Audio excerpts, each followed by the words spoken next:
자연사 박물관으로 날아온 편지 DJ 김수아입니다. 네, 자연사 박물관으로 날아온 편지 2021년 10월 7일 방송 시작하겠습니다. 안녕하세요. 충남대학교 자연사 박물관 전시해설팀 응용생물학과 김수아입니다. 제 전공을 처음 들어보셨다고요? 응용생물학이란 식물병리학과 곤충학을 연구하여 농업 발전에 기여하는 학문입니다. 그래서 전시해설팀에서도 곤충 분야를 담당하고 있습니다. 이번 코너는 자연에 있는 곤충과 수장고에 있는 곤충들에게 고민 상담을 받아보는 코너입니다. 제 전공에서 곤충과 미생물을 배우는 만큼 고민 사연 알차게 상담해드리겠습니다. 두근두근 처음으로 보내준 사연은 소똥을 굴리며 사는 소똥구리 친구에게서 왔네요. 어떤 사연일까요? 들어보시죠.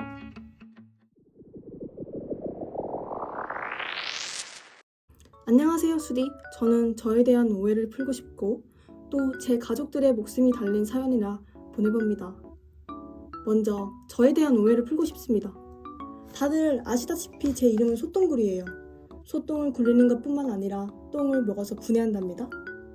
똥이라는 게 가축 동물에게는 더 이상 쓸모없어서 배출되는 건데 거기서 영양분을 어떻게 얻냐고 생각하시는 분들이 많을 겁니다. 똥을 많이 먹는다고 해서 똥 그 자체에서 영양분을 얻는 게 아니라 저희 소똥구리는 똥에서 사는 미생물에서 영양을 얻고 있답니다. 제가 한번 똥을 입에 대기 시작하면 끝도 없이 먹습니다. 심지어 12시간 이상을 똥을 먹는 동시에 똥을 싼답니다. 몸에 문제가 있어서 그런 건 아니고 제 소화기관의 기능이 매우 뛰어나서 그렇습니다.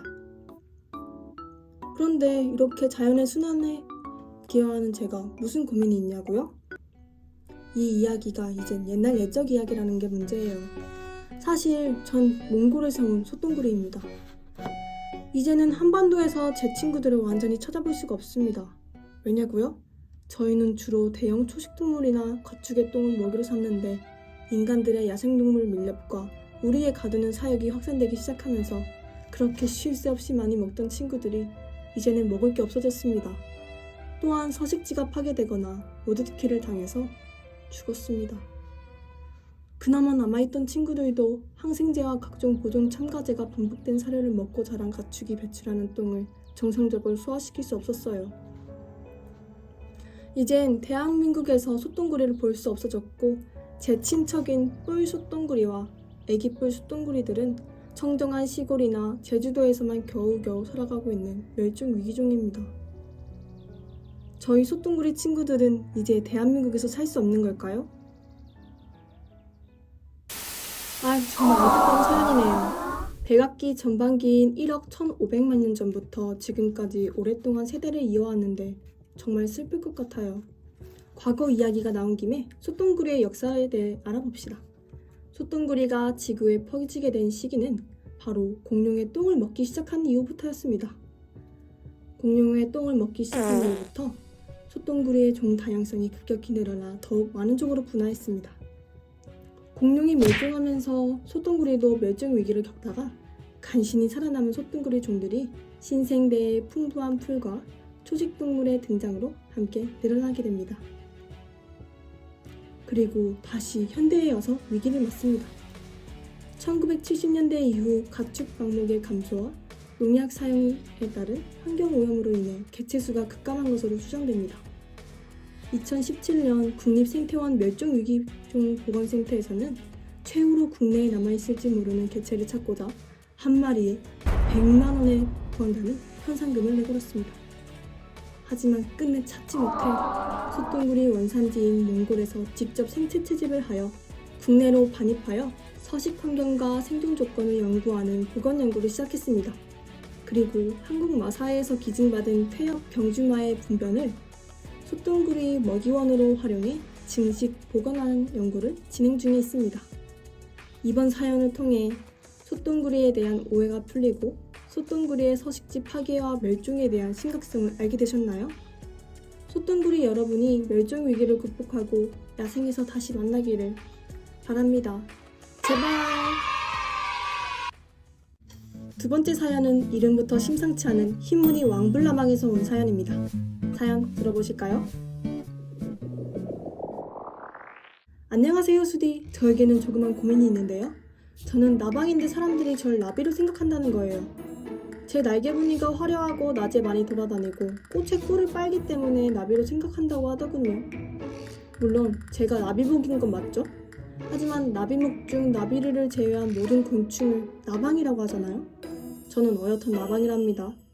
사람들이 나방인 저를 나비와 헷갈리게 하지 않을 현명한 방법이 없을까요? 수디의 고견을 듣고 싶습니다. 저도 흰무늬 왕불나방 친구가 낮에 돌아다니는 걸 본 적이 있는데요. 앞날개에는 검은 바탕에 흰 무늬가 있고 뒷날개에는 노란 바탕에 검은 무늬가 있는 화려한 날개를 가진 나비인 줄 알았답니다. 하지만 풀잎에서 잠깐 쉴 때 날개를 접지 않는 것을 보면서 나방 친구구나 했던 기억이 있습니다. 나방과 나비를 구별하는 가장 큰 차이점은 나비는 풀잎에서 쉴 때 날개를 접지만 나방은 날개를 접지 않습니다. 또한 나방의 몸통은 두꺼운 반면 나비는 가늘고 부드럽습니다. 하지만 이 기준은 절대적인 기준이 아니며 예외도 있답니다.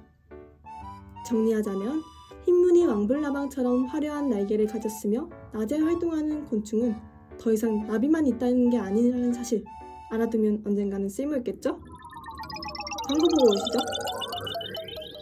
1분 위치 정보입니다. 충남대학교 자연사박물관이 위치를 알려드리겠습니다.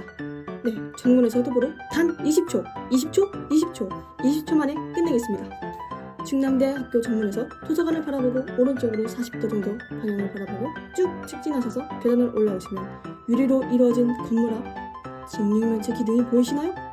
충남대학교 자연사박물관 이름표가 붙어있는 건물인가요? 그렇다면 지하로 오십시오. 이상 1분 위치 정보 듣고 오셨습니다.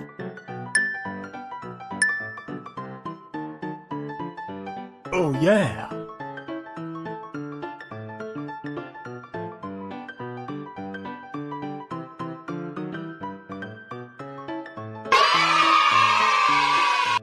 이번에는 사체곤충들에게서 단체 고민 사연이 왔네요. 어떤 고민이 있길래 다 같이 사연을 보냈을까요? 들어보시죠. 안녕하세요, 수디.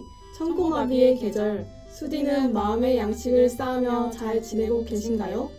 저희는 주로 죽어서 썩어가는 생물에 살고 있는 곤충들인 송장벌레, 파리, 쥐며느리입니다. 우리 사체곤충 친구들끼리 수다를 떨다 보면 정말 안 그러고 싶은데 저희도 모르게 장수풍뎅이와 같이 사람들이 좋아하는 멋진 곤충과 비교해요. 가끔은 길을 가다 장수풍뎅이의 위풍당당한 뿔을 보면 제가 작아지고 멋쟁이 딱정벌레 등딱지의 무지개 빛깔을 보면서 부러워하기도 합니다. 사람들은 사체곤충인 저희를 피하기만 하고 멋진 곤충들만 찾아서 자존감만 떨어지고 심지어 죄 없는 멋진 곤충들이 미워지기까지 합니다. 비교와 동시에 커지는 열등감 때문에 너무 괴로워요. 다른 곤충과 저를 비교하지 않는 법이 궁금합니다. 그런 고민이 있었군요. 이러한 고민에 대해 생각의 전환을 할 수 있는 말이 떠오르는데요. 제가 좋아하는 김이나 작가님의 말을 빌리자면 누구나 장단점에 총량의 법칙이 있다. 내가 봤을 때 누군가가 반짝거리고 내가 못 가진 부분이라는 생각이 들면 그 사람의 한 부분일 뿐 나의 전체와 비교될 수는 없다라고 하셨어요. 저도 산만하고 감각이 예민해서 집중을 못한다는 단점을 가지고 있습니다. 하지만 다른 관점으로 봤을 땐 다양한 분야에 관심이 많고 관찰력이 뛰어나서 남들이 찾지 못하는 부분을 캐치한다는 것입니다. 사체곤충 여러분이 썩어가는 생물을 먹고 살고 있다고 해서 냄새나고 피해야 할 존재라는 관점만 볼 것이 아니라 여러분이 있기에 지구가 깨끗하게 유지되고 있다는 거죠.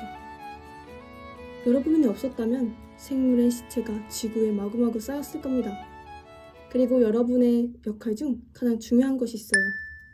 여러분이 썩은 시체를 먹고 산다는 것이 범죄 사건의 해결을 위한 중요한 단서를 제공해준다는 것입니다. 사체가 분해되는 동안 꼬이는 곤충종이 변화하는 과정은 매우 정확하고 예측이 가능하기 때문에 법정에서 증거로 채택되기도 합니다.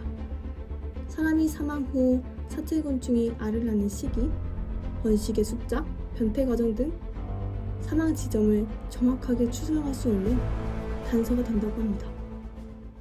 내가 장수풍뎅이보다 겉모습이 뛰어나진 않지만 내 존재가 법의곤충학에서 중요한 역할을 하고 있구나. 나만이 할 수 있는 것이 있다고 생각하는 것이 참 중요하답니다. 어떤가요? 조금이라도 도움이 됐으면 하는 바람입니다.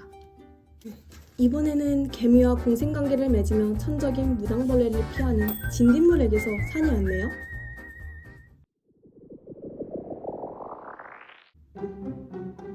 안녕하세요, 수디. 저만 연애 고민을 남기는 건 아닌지 좀 부끄럽네요.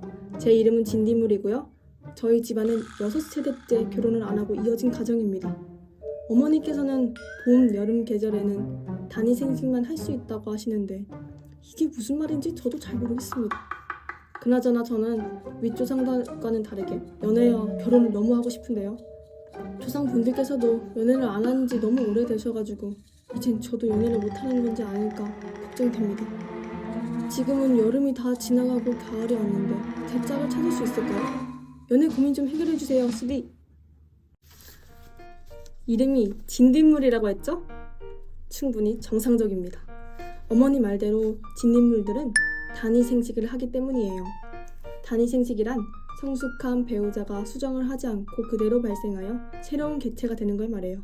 쉽게 말하면 무성생식으로 번식이 가능하다는 거예요.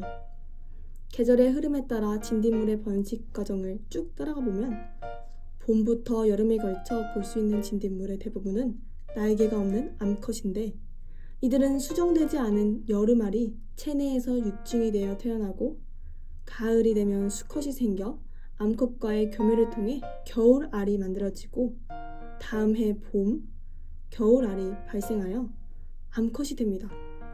봄에 태어나는 새끼 진딧물들은 모두 태어나기 전에 이미 임신한 상태랍니다.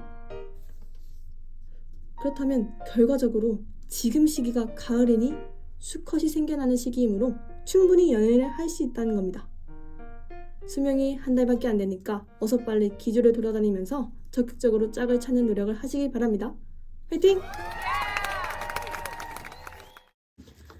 주변에서 쉽게 볼 수 있는 곤충, 멸종위기 곤충, 수장고에 있는 곤충들의 소식을 들어봤습니다. 오늘 소개한 곤충들이 인간이었다면 탐정, 연예인, 과학자 등 다양한 직업을 가졌을 것 같아요. 이처럼 곤충은 자연에서 다양한 역할을 하고 있습니다. 하지만 질병을 옮기는 매개체이며 징그럽다는 이유로 대부분의 사람들은 곤충과 되도록이면 거리를 유지하려고 애쓰죠. 하지만 곤충이 없는 세상은 상상할 수 없을 만큼 우리 삶에 큰 영향을 미칩니다. 후식으로 맛있는 사과도 따뜻한 모카도 없었을 거예요. 살바도르 달리의 미술작품 소재, 주인공이 벌레로 바뀌는 카프카의 변신과 같은 문학작품, 벅스라이프라는 영화 등 인간의 문화와 학문에 기여하면서도 곤충만큼 우리 생활에 밀접하게 관련이 있는 생물이 있을까요? 인류가 어떤 땅을 탐험하고 개발하든 인간의 2발자국보다 곤충의 6발자국이 먼저 그곳에 닿았을 것임에 틀림없습니다. 오늘 점심 먹고 천천히 산책하면서 주변의 곤충과의 거리를 조금은 좁혀보며 유쾌한 하루를 보내보시는 게 어떨까요? 네, 지금까지 자연사 박물관으로 날아온 편지 DJ 김수아였습니다. 감사합니다. 라디오 즐겁게 잘 들으셨나요? 그렇다면 충남대학교 자연사 박물관에 직접 방문하셔서 표본들을 관찰해보시고 관람동지에 있는 퀴즈들을 재밌게 풀어보시길 바랍니다. 즐거운 관람 되세요.